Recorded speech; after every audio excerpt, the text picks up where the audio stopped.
ស្ដីថ្ងៃនេះមកច្រៀងវត្តស្អែមផល្លាខ្ញុំចង់ចូលរួមទាំងអស់គ្នា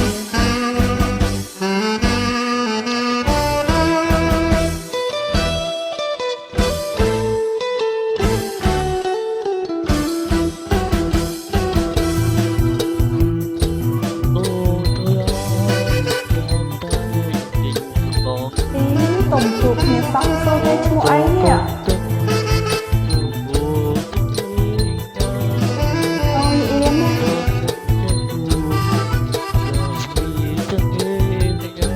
មែនតើ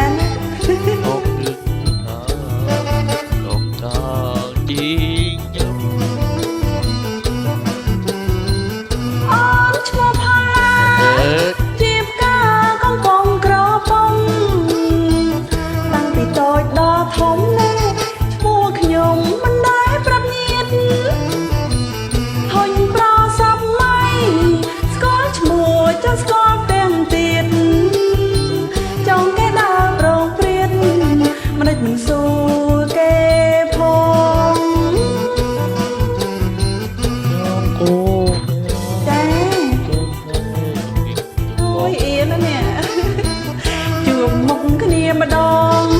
បងចូលសរសើរអូនស្រីអត់ស្រឡាញ់ទេចង់គោបទៅមេស្រុកកូនបីប្រពន្ធកាចណាស់អូតបងអូនស្គាល់បងឯងហើយមានប្រពន្ធមានកូនហើយកុំមកចង់បោកប្រាស់គេនេះ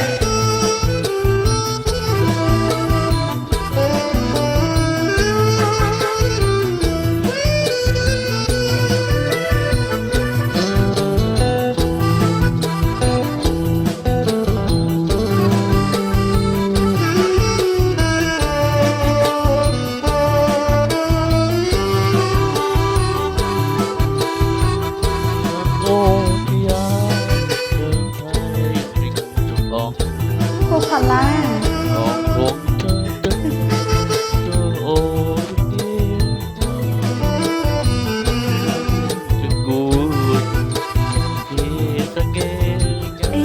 គេដឹងអីផងថាគេចោលតុយនេត្រាណា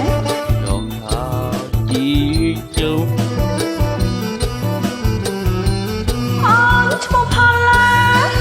ជាផ្កាកំបងក្របំតាំងពីតូចដល់ធំណែឈ្មោះខ្ញុំមិនដែរប្រាប់ញៀនហុញប្រសំឡៃស្គាល់ឈ្មោះទាំងស្គាល់ទាំងទៀតចូលគេដើរប្រងព្រាតមិនសួរគេផងចាអូយអៀនណានេះជួបមុខគ្នាម្ដងបងចូលសរសើរអូនស្រីអត់ស្រឡាញ់ទេមេស្រុកកូនបីប្រពន្ធកាចណាស់កូនបងឯងកាចណាអត់ស្រឡាញ់ទេមានប្រពន្ធមានកូនហើយកុំចង់បញ្ញាស្រីផ្ដេសផ្ដាស់ទៀតប្រយ័ត្នប្រពន្ធបោចសក់